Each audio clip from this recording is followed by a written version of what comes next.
You ever wake up one day and realize the world has moved on without you? I mean, really moved on. Like you're standing there in boots caked with mud looking at a house you barely recognize and thinking, hell, did I really survive all that? Yeah, that happened. You know what's wild? Last time I'd seen the old place, I was just a scared 17-year-old kid standing at the edge of a fresh grave, parents gone in the blink of an eye because some asshole got behind the wheel drunk. After that, I figured home was just a word, something you lose, and maybe if you're lucky, you claw your way back to. I'll never forget the way that house looked the first time I saw it again. It used to be a rotting carcass of a farmhouse, shingles hanging off porch, barely standing, windows foggy with grief. But there it was, rebuilt, sturdy, almost proud. Like it had survived something too. Maybe we both had. Honestly, I didn't come back to Mackenzie with some epic comeback plan.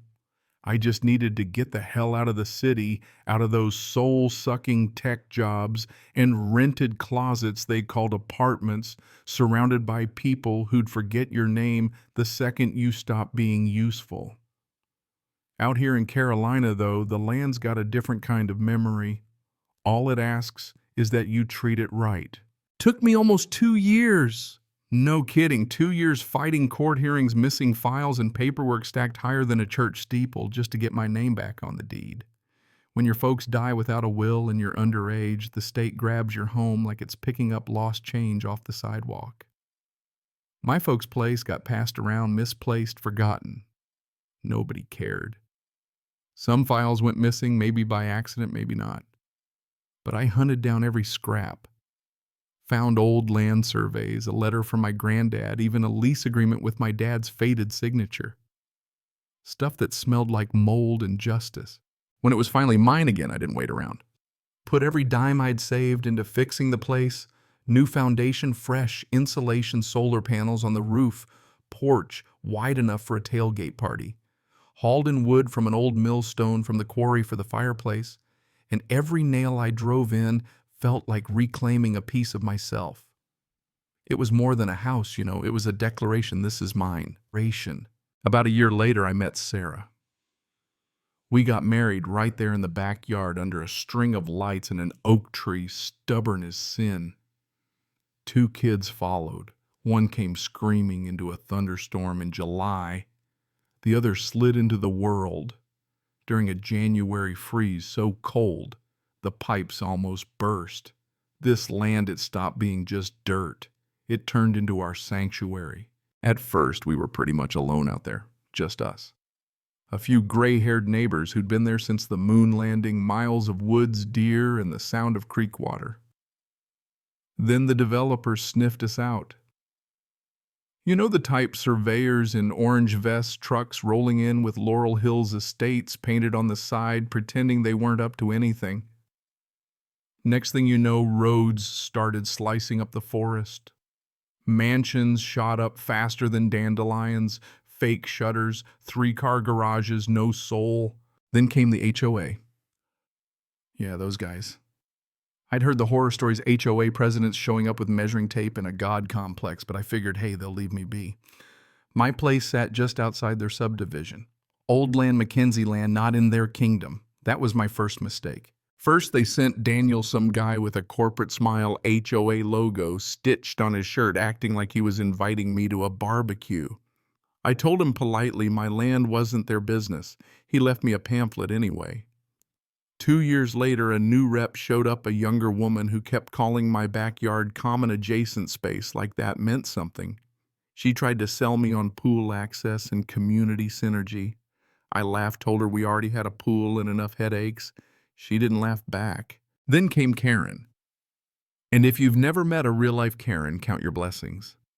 She marched across my property, clipboard in hand, sunglasses glued to her face, and launched right in. No, hello, no, nothing. Something about visual conformity and my fence not matching community aesthetic standards. I pointed at the no trespassing sign. She looked at it like it had spit on her shoe. I walked her out. For a while it got quiet. But while Laurel Hills ballooned into a vinyl-sided security-patrolled monster, my place stayed my place. Built a wraparound deck, finished an outdoor kitchen, turned the East Field into a party spot for friends, neighbors, anyone who needed a patch of grass and a place to breathe.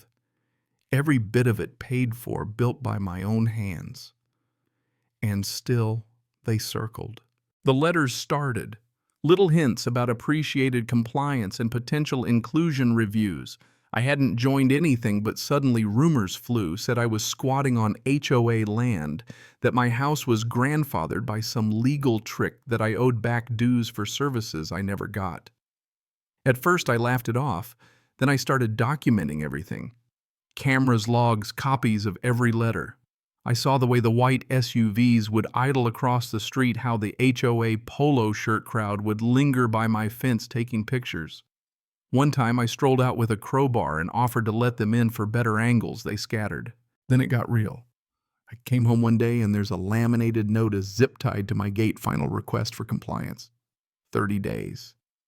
Violations listed like a grocery list: wrong paint, fence too high, landscaping not approved.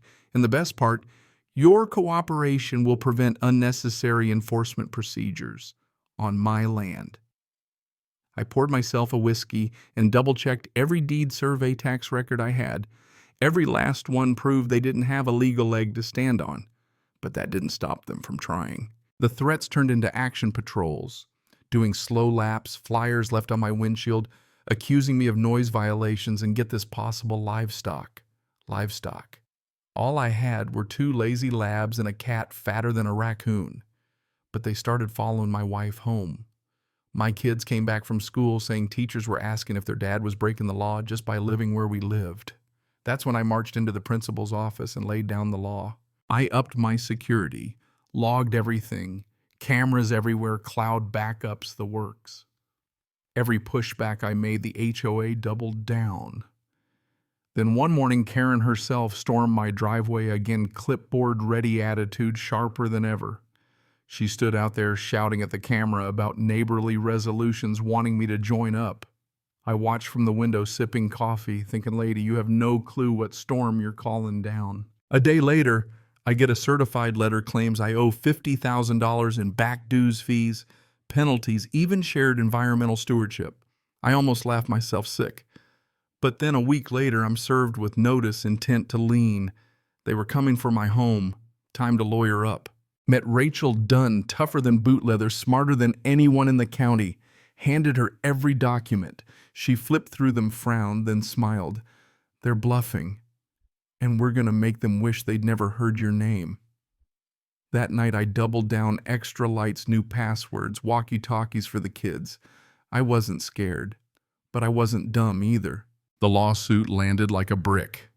Laurel Hills HOA ver. Evan McKenzie. Non-compliance, unpaid dues, obstruction of public services, hostile refusal to participate in governance. That one nearly made me spit bourbon. Rachel said, they're trying to build precedent, stack enough paper to make it look like you always belong to them. If no one fights courts, believe it. That night I paced the land with a flashlight in one hand, shotgun in the other, not afraid, just stubborn. And that's when I found it. Up in the attic in a box of old files, an original map, 1953, my grandfather's signature in faded ink, showing not just my plot, but the whole 1,000 acres, the same land the subdivision now sat on. Rachel's eyes lit up when I handed it over. Let's see how their records stack up. Meanwhile, the HOA ramped up, filed for injunctive relief, claimed my July 4th BBQ was an unauthorized public event. Seriously, ribs on your own lawn, a criminal act. Rachel's team subpoenaed everything. She hired Glenn, a land title specialist, who could sniff out a forgery blindfolded. Glenn found the smoking gun, a fake deed transferring my parents' land to the Development Corporation. The notary had been dead 2 years before the signature. The county office it was filed at didn't even exist then. The so-called executive who signed off. There was no will, no probate. My parents died intestate. Their land was never up for sale. And the kicker, Karen Stone, then a junior attorney, signed off on the whole mess. Rachel filed for full reversion of property rights, meaning every square inch Laurel Hills was built on reverted to me. Then she went for damages. At court, Rachel dropped the map, the deed, and Glenn's report on the judge's desk. Karen was there, face set like stone. Rachel read the dead notary's name out loud, showed the obituary, and for the first time Karen blinked. The judge, Halpern, sharp as a tack, held up the deed. "This is a game changer." Karen sat there, poker face, gold eagle pin glinting.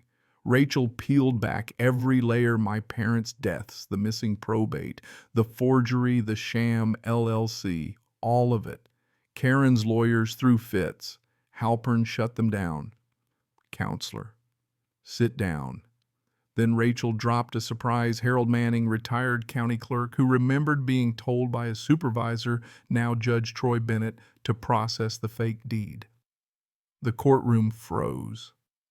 When the printout showed Troy's signature green-lighting the fraud, everything changed. Halpern kicked the case up to the state attorney general. Rachel motioned to invalidate every claim the HOA ever made over the past decade. News vans descended. Headlines screamed HOA empire built on stolen land. My phone blew up. Then came the ruling, preliminary but heavy. I was the heir. All HOA land titles under review. Karen went silent. Troy faced state discipline. Rachel poured me a scotch and asked if I wanted to finish this. "Burn them," I said. And we did. Filed civil claims for damages named the HOA Karen and the developers. Class action suits flew in from homeowners who realized Karen had been funneling their dues into spa weekends and steak dinners for her cronies. A whistleblower named Tiffany, bless her heart, leaked the docs and it all collapsed. Karen was charged fraud, embezzlement, racketeering, sentenced to 12 years, no parole for 5. Her breakdown in court, let's just say I hope the tabloids paid her well. The HOA was fined $18 million. Karen had to pay restitution, lost her car, her condo, her motivational business. The clubhouse was bulldozed, the pool sold off. The land, my land, was leased back to homeowners. Some called me a tyrant, some packed up and left. The ones who'd harassed my family evicted. No apologies. Me, I got $2.4 million in damages, future lease income, and local news called me the man who sued a town and won. But that's not what mattered. What mattered was standing on my land, slow cooking a brisket, knowing nobody could ever take it again. The aftershocks rolled in. State launched a corruption probe. Turns out Karen and Troy had been cozy for years. Campaign donations, rushed approvals, rubber-stamped frauds across 3 counties. Troy cracked under oath, resigned, indicted. Karen's mugshot was everywhere. Me, I built a foundation literally on the ruins of the HOA office, called it the McKinsey Center for Property Rights and Civil Accountability. The critics said I was petty. I called it closure. 2 years on, the scars faded, but I made sure people remembered. At the new sign, "This land is privately owned. Respect it or lose it. No HOA, no nonsense, no exceptions." We held our first annual Free Ground Festival. Kids ran wild, brisket smoked, and down the path there she was, Karen, gray hair, orange jumpsuit, pushing a broom under the eyes of 2 correctional officers. I didn't say a word, just raised my lemonade. She looked at the new sign. "On this land, the law is not HOA. The law is Evan." Her face twisted. Anger, shame. Both, maybe. She swept. I smiled.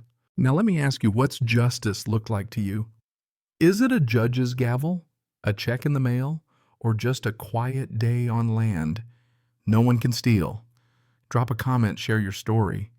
Because out here sometimes the only thing standing between right and wrong is someone willing to fight for it.